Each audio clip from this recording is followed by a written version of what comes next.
Hey, comic book fans, welcome back to Comic Book Corner 2.0. And fans, you're back with me, Mike Spider Slayer, getting ready to do that all-important comic book review so you fans can make a decision what comic books to buy. Today, guys, we're talking about another number one this week, and it's a one-shot story. And this one is What If Infinity Dark Reign number one. That's right, guys. And here on the cover, you get to see Green Goblin in charge of or has possession of the Infinity Gauntlet. So that was a pretty cool cover, and it made me go, wow, I wonder what this story is about. So technically, it is what if the Green Goblin stole the Infinity Gauntlet. And I was like, wow, this is pretty cool. Now, this story takes place during the Dark Reign time when Norman Osborn was in control of H.A.M.M.E.R. and he had his own Avengers team. And so what happens in this book is he gets possession of the Infinity Gauntlet as being held captive and all his Avengers being taken away. So when you open up this book is written by Joshua Williamson, and the artwork is done by Goran Zaduska. And the artwork was really cool in this book. I really like to see some of these battle scenes that took place in this book between the new Avengers and the bad Avengers or the Dark Avengers or whatnot. And you get to see some uh, cool flashbacks about maybe how Norman Osborn was a little kid, and you get to see him and him talking with his father. So the facial expressions were good here. You get to see him in charge as the Goblin King. So I like seeing that. There was lots of action in here.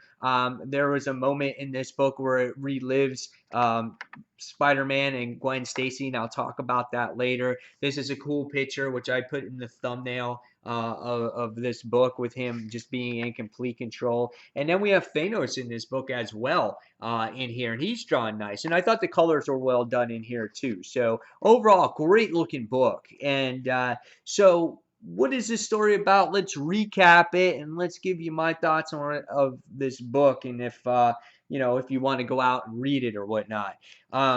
So first off, this book focused heavily on Norman Osborn's father in the particular issue, and then all of a sudden you wind up seeing that the battle takes place on Asgard and whatnot, and you get to witness that Osborn's father is witnessing the destruction of the Avengers, and you get to see Norman Osborn's father at his side the entire time. Of what was going on here. And the reason why is because he was having his father by his side so his father could accept them. And that's one of those things that you saw in the beginning of the issue is that his father never accepted him. He never believed in him. He never had faith in him. So this is where Norman Osborn gets a lot of his power issues because he wants to prove to somebody that he is a man worthy of great power and to be in control. So as the issue goes along, you wind up seeing that Norman Osborn tells the story of how he got possession of all the Infinity Gems, how he gathered this mass army and used it to control the entire world, if not the entire galaxy. And you get to see in this issue that his father did not have approval whatsoever. He thought that it was ridiculous.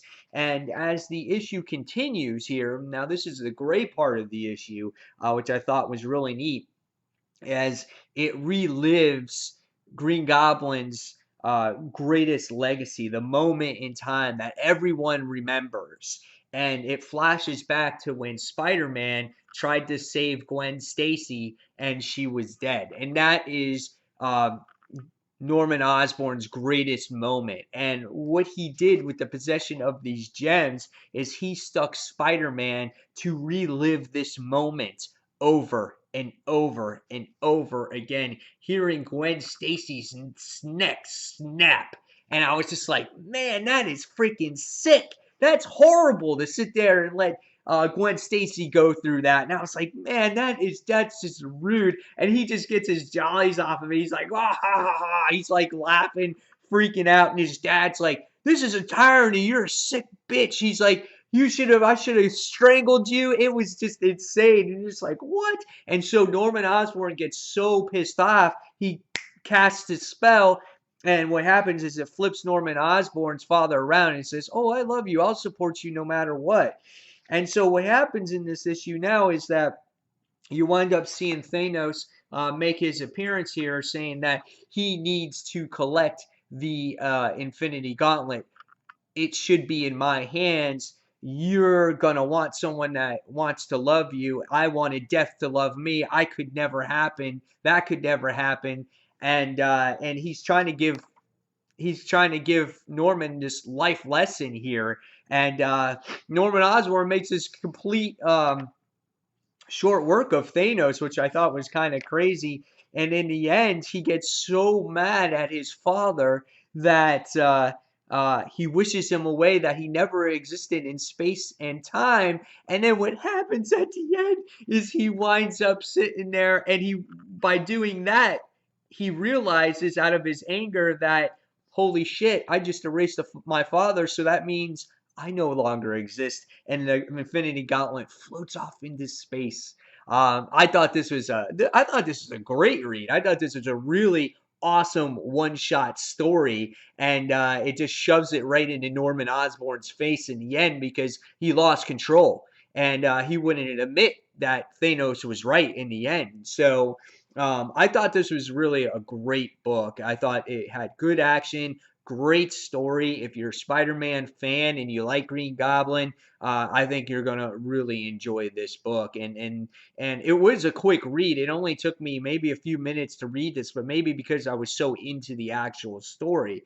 And to really appreciate the story, you got to read it for yourself. I know I gave a lot away here, but this was a fantastic read, and just seeing how much approval that Norman Osborn had wanted from his father was just amazing, and a good one-shot story. So I definitely recommend this to you guys to read this one, and I'm gonna give this one a 4.5 out of 5 stars. I kind of wanted more out of this, and I did think he defeated Thanos quite easily, but I guess when you have the Infinity Gauntlet, I guess you have that power to do that.